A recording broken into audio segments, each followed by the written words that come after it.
Hi everyone, we're here live from Mexico City at Pinche Gringo barbecue. This is a restaurant that was founded and created by Defossey, who immigrated from the US to Mexico. Today, we will join Dan to talk more about discrimination of immigrants in Mexico and in the US, but also to talk about Mexicans who have been deported from the US to Mexico and figure out how their situation in Mexico has been going on in the past years. Join us in this delicious cooking session and this fantastic interview. Hi guys, today we are at Pinche Gringo barbecue, founded by Dan Defossey, an immigrant from the US to Mexico, and he is running a restaurant where he is hiring former migrants to the US from Mexico. So let's check out his place and his concept.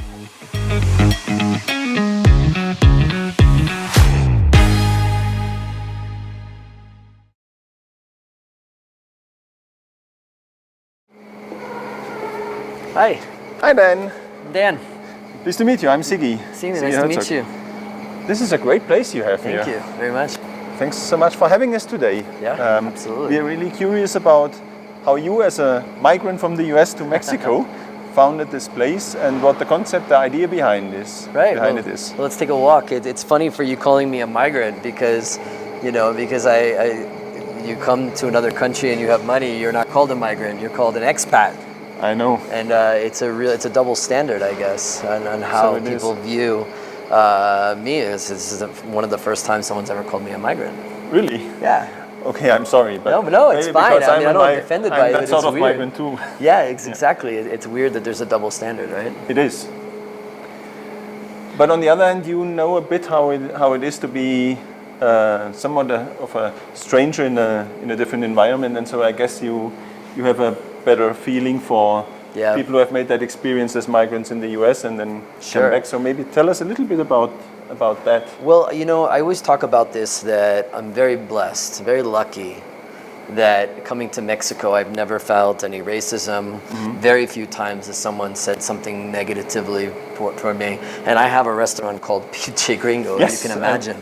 And after the 2016 election, after Trump, in his rhetoric about Mexico, I was really worried that Mexicans were going to protest or not come or anything, and it absolutely has been the other way around. I've never heard anything, and I'm not sure that my Mexicans going to the United States or living in the United States have that same experience, and that makes me sad because Mexicans have welcomed me so much into the country, and I really do feel Mexican. Mm-hmm. And very embracing of our concept here at Pinche Gringo, something brand new that didn't exist here before, and people are very curious and interested and want to learn more about it. And I'm not sure if that would be the same in the United States, and since the United States is very ethnocentric,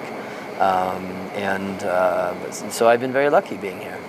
That's great, and I find it fascinating that you try to give something back to a group that is often overlooked. Mm-hmm. in Mexico, the migrants who have been deported and come back. Sure. One would think, well, they're going back to their country. Mm-hmm. That's but not the very case. often that's not the case. So tell us a little bit about that, because that's something also that was a bit new to me.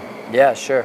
So I had an interview one day with we were always looking for people who have lived in the United States and had that experience and speak English and understand the culture of barbecue in order for me to open a very authentic barbecue restaurant that is incredibly helpful for us. So I was speaking with him, and he was 27 years in the United States. He had his children there, his parents, his wife were there. He worked for the same family for a number of years in Manhattan Beach. And one day he went through a red light and he got pulled over. They asked for his credentials, and of course he didn't have them. And before you know it, he's sent to Mexico City by himself. He didn't know anybody here, didn't have any family here anymore, and so he was basically a stranger in this city. And it broke my heart. It really did. I can imagine. So we hired him, and I wrote a very passionate post on Facebook about this is an injustice. It shouldn't happen. This is the personal figure of the effect of policy on somebody and how their life is really destroyed, and then coming here and it being a foreign country. And it got a lot of attention, and then we discovered that we had 8 people working here that were migrant workers. They all came forward one by one, because another thing is it's very embarrassing to be deported. It's humiliating for some people. I had another employee named Hugo Hernandez that was working in Orlando, Florida for 10 years and sending money back to Mexico to support his son. And he had a couple of drinks at a party, got pulled over. They checked his papers, he didn't have it. He was asked to go to a place where for people who had DUIs, but he couldn't go because he had to work. So next thing you know, he's in a detention center for 4 months. He called his roommate to take care of his affairs because he knew he was getting deported back to Mexico, and his roommate stole everything from him. So you can imagine. So he's in Matamoros, Mexico with $100, and that's it. Everything he worked for in the United States, he had a car, he had an apartment, he had furniture, he had clothes, and just the clothes on his back, he came back to Mexico. So when he came back here, this was something that was really affecting him and really bringing him down. But because of this news and because of the attention we got, he did a lot of interviews and he started talking about his story. And you saw over the course of that year that he was sharing his story, that he was able to feel so much better about what happened to him because he realized that it wasn't as embarrassing as he thought it was. These are the types of things that that we've dealt with here at Pinche Gringo with the number of people that are in the same situation. Right. Yeah, it mirrors a bit the experience we have in Germany also, that the ones who get deported often are well integrated, are actually making their contribution to society, and for some stupid accident or other, they get into the mills of the bureaucracy and get basically spat out. Absolutely, yeah. But you mentioned that people sometimes face discrimination coming back here. Sure. How is that? Absolutely. Number one, a lot of the migrants don't speak great Spanish, or their vernacular has changed based on that. Number two, for example, Hugo in particular had tattoos. And in Mexico, I think it's changing now, but 10 years ago when he came back, the tattoo was a sign of being in a gang. So a lot of employers wouldn't hire him because he had these tattoos. And then when he was working inside the kitchens, the other kitchen employees would call him names, would make fun of him and discriminate against him while he was in the kitchen. So he didn't really find a safe place to be able to work when he came back. And also cultural things are different. The way people are treated, the hierarchy, and so people who come back from the United States have to readjust to the working environment that is here.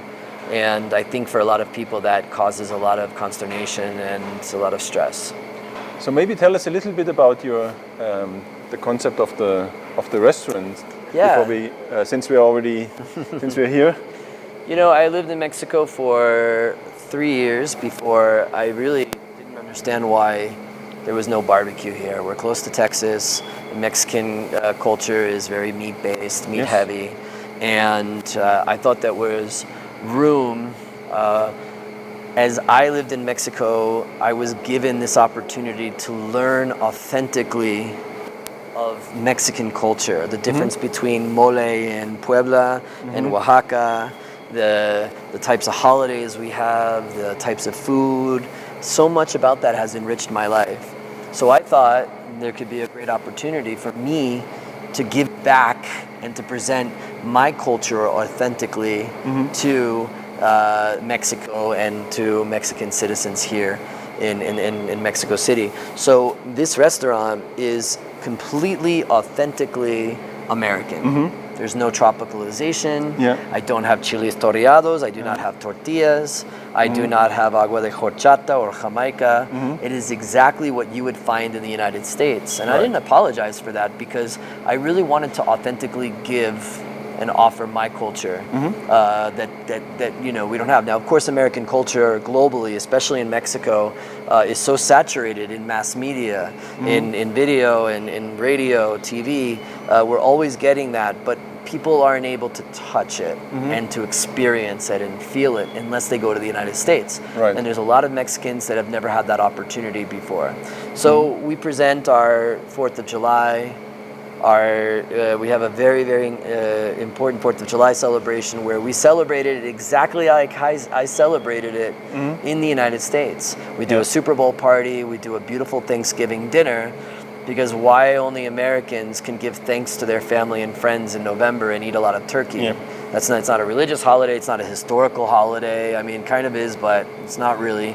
So we have these types of events here, so people can come, they can step into the United States for just a couple of hours and then go back to Mexican culture. And it's something that I believe that discrimination and ethnocentrism is based on ignorance. So when people really understand and know, wow, barbecue is just like mole. You get up early in the morning, every piece of brisket is different depending on the recipe of that person. You spend hours and hours making it with care and with love. And that's the exact same thing with mole. Right. So when people find similarities and they can connect to those similarities, it's incredibly powerful. Yep. And that's what Pinche Gringo is continuing. I mean, this is a 37,000 square foot, 3,500 meter building, and every part of the building represents something between the fusion of Mexican and American culture, just like that. The flag, which is, you know, because Mexicans are the fabric of the United States. Yes. And so I think that's something to represent, especially all of the migrants that are in the United States right now, feeding the United States and serving the United States. It's something to like pay homage to that. Yes. And a lot of other things here that really pays homage to that relationship. Right. Yeah, and that's actually, I think, a relationship that is stronger and has stronger historical roots than many people realize nowadays when we study history very superficially or not at all. To what extent Mexico or the Hispanic sphere and in North America is interlinked with the Anglosphere. Absolutely. But it's also incredible to when you read history about how Americans have also contributed to the development of Mexico. Yes. And there's 1 million Americans here, and especially in Mexico City, there is an incredible amount of work that Americans are doing, and as Pinche Gringo, we are trying to highlight those people and show how they are adding to the fabric of the city. I love the name of the restaurant. I mean, you're playing with in a sense, with the stereotypes as well, isn't it? And with you know, when I first thought of the name, it was because a friend of mine said to me, Pinche Gringo, carajo. He would always say that to me. And so when I was in the shower in Austin when we were like reading about all these things, and I thought about him, you know, popped into my mind, and I walked out. My partner was there in the hotel room, and I said, Pinche Gringo. And I didn't think that it was going to go because I thought it was a curse word. And my partner said, that's the best name. Yes. I love it. And what has happened is that when we present to Mexicans a very authentic American restaurant, and we don't apologize or change things, it's really authentic, that we also need to be humble about it. Because if I just say, hey, this is a Gringo restaurant, come. Because, you know, the history of Americans as well, not only have Americans made contribution to Mexican society, but Americans have been very arrogant to Mexicans and also have portrayed that the U.S. is better. So by me using this name, it brings humility to us. It makes people laugh, makes them smile, and makes them say, you know what? This guy, this restaurant, I guess they really love Mexico. And so I'm going to patronize them, and it really breaks down the wall and the ice between our two cultures, where people are more open to accepting the things that we do here that don't exist in Mexico City. So it becomes more close-knit, and people can make connections to the place here. I think it's brilliant. I see you also have the sweets. Yeah, we have, authentic American pies pie. that you see. Like, there's nothing more American than apple pie. Yep. There's nothing more American than a refill on our sodas. Oh, yes. So there's a lot of things here that I brought that didn't exist in the market, and I thought that was really important. Now this is something you have to explain to me, because when I came in here I thought, is this part of an industrial setup? Or is this a leftover from a, I don't know, coal-fired power station? Yeah, exactly. Well, the first thing you have to know is that barbecue is very rich in history. Barbecue started in the United States because the slaves from the Caribbean that were brought to the Carolinas to pick cotton and do other agricultural work, the plantation owners did not give the slaves proper cooking things and ways to cook, and so they perfected the art of the smoke. To use the smoke from the wood to be able to cook their different things, and also pieces of the animal that no one else was using.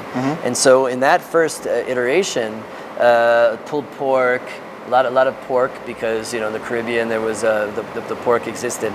And then over the course of a century, the art of barbecue and smoking kind of migrated west into Memphis and the east of Texas. And then in central Texas, in hill country, there were a lot of German immigration. Yes. So the Germans took what they learned from the smoking from what was in the Carolinas and made it very German. So now brisket, potato salad, coleslaw, sausage. Right. These are all things that were first, you could find that in German cooking and German cuisine. Yeah. And so our food is modeled after the hill country Texas, which is very German influenced. Yeah. And that's interesting. yeah, these smokers are basically, to smoke something, you need a place to put the fire, then you need a place for the smoke to pass through and then to exit. Right. And so basically through here, you're just passing the smoke, so you can see how much smoke is going in. And it gets very hot, to 225 degrees Fahrenheit. And what happens is that these are pieces of meat that are very complicated. They have cartilage, fat, and so you rub onto it, and then when the smoke passes, there is a chemical reaction between the meat and the smoke, where the smoke basically caramelizes the spices into the fat. Right. And it makes the meat very soft, but it takes a long time. There's a 14-hour cook for the brisket, 14 hours for the pulled pork, 7 to 9 hours for the ribs, 2 to 3 hours for the sausage. So we have our guys working at 10:30 at night, and they cook all the way until 1 o'clock in the afternoon. And then at 1 o'clock, they take the meat out, and then we serve it to our customers until we run out. I was about to ask you, I was a bit surprised because Mexico and the US being so close, and you say no one has ever done a real barbecue restaurant in Mexico City, and you think, how is that possible? Yeah, there have been some restaurants that have come and they've gone. Of course, it's a very expensive model, and we really have to crack open people's minds, because if you, at the beginning, we would the local population would say brisket. I could be talking about eyes or ears or it's not really common. So it took us a while to be able to put brisket and pulled pork into the local vernacular. Yes. And now people know about it. Now other restaurants have opened up. But there have been attempts in the past to bring barbecue here. We weren't the first, but when we opened in 2013, we were the only. Right. No, I mean, now I understand it, because this is a really, I guess you can call it artisanal process. It's not that easy to replicate. Yeah. It's not like slapping hamburger patties on a grill. It's not, but... I don't think it's that well known outside of the US. I mean, when we think of American cuisine, we think of steaks or of hamburgers, but... French fries. French fries, but this people sort of have asked barbecue... me about French, why don't you have French fries here? Yeah. And I tell people, why don't you have crispy tacos? It's kind of like what people think is really the type of cuisine is sometimes different than what really is the cuisine. So one of my proud accomplishments here in Mexico is that we get to present something that is so artisanal and so historic that very few people know outside of the United States. Right. You said you serve until you run out. Yeah. Do you run out during we the day? do. I mean, we used to run out more. Now we have a better model to understand how many people are coming per day. So we try not to run out. That's something that happens in Texas, but there are some things that we haven't been able to change about culture, because if people are coming through traffic and arriving here and we don't have the food that they want, they get very angry. And so we have to figure out a way. That's the hard part of barbecue, because we can't just save it in a cooler and then serve it the next day. It won't be as fresh. So we're always trying to, figure out how we can make enough for the customers today. Okay, cool. So this is your lucky day. We have ribs on the grill. These ribs have been cooking for over 7 hours. And as you see, the temperature at 250 degrees Fahrenheit, and that the smoke is passing across it and really taking a job to caramelize the fat and the spice and the rub that we put on top of the rib. Now, one of our biggest secrets in Pinche Gringo is our rub. Right. So if I told you, I'd have to kill you, and I don't want to do that. Okay, so, I won't ask that question. Yeah, so that's totally private, but you can see that there's an incredible process going on where the meat is being cooked right to the touch, and literally the meat will fall off the bone. That is the goal, because it gets so soft, and that's why people really like. Yeah. So that means you also make your rub basically by hand in-house. Right, but there's only one person, our pit master. He's the only one who knows the secret of the rub. Right. He pre-makes it, he gives it to our other pit masters, but he's the only one who knows what it is. Okay, cool. I'm sure you're hungry. Why don't we go give it a try? Sure. Now I am curious, and listening to you gave me an appetite. All right, let's do it. Let's do it.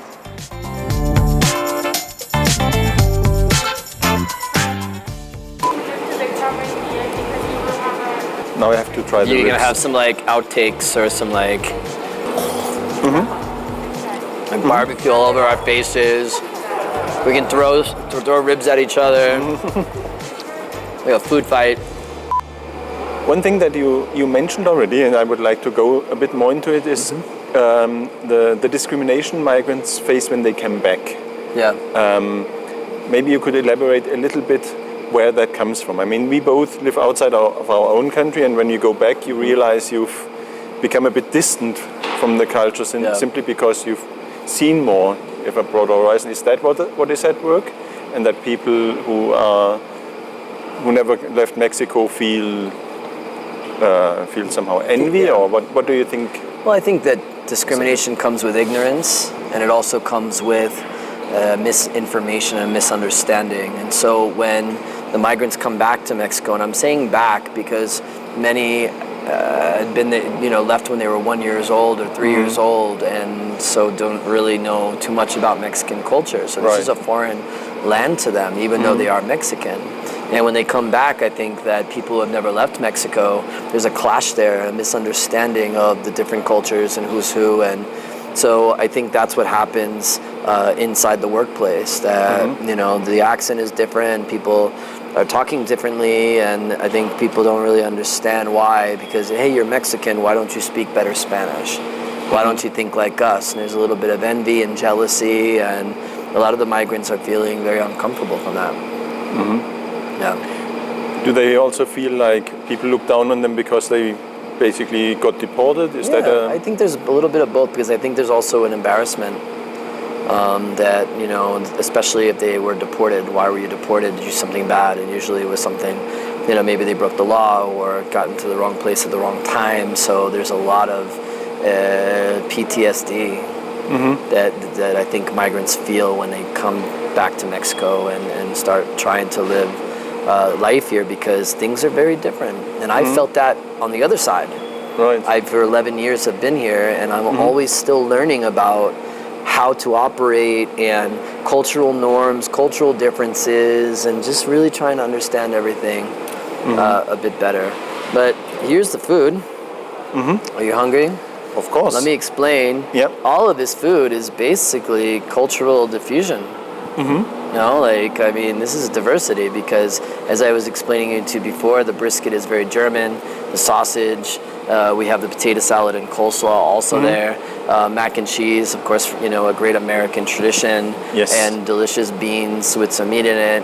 We have pulled pork, we have a delicious jalapeno cheddar sausage. These are our fall off the bone ribs, and then of course our signature, the brisket. So cool. Let's dig in and try it out, right?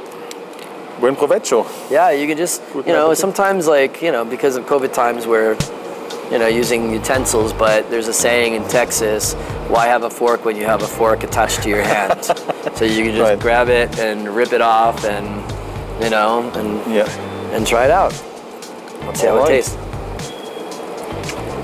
Now you're German, so you have a very good idea about how sausage tastes. This is right up there with the best of them. Coming from a German, that's a good sign. Indeed, I like the mix with the jalapeno and cheese. Our sausage makers are sometimes a bit more conservative and don't try, are not adventurous enough. No cheese.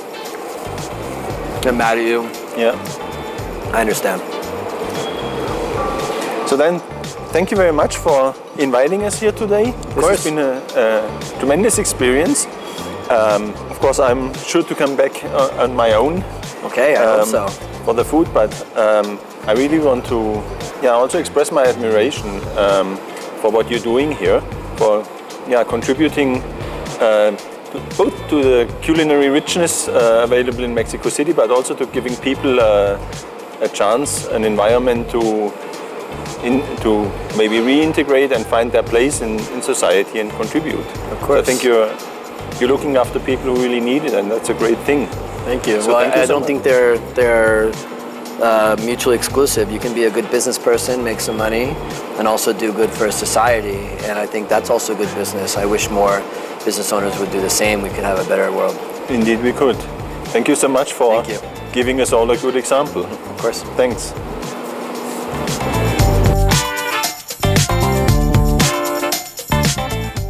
Yeah, try the rib. Just grab it with your hand, man. Yep. You gotta eat ribs with your hand.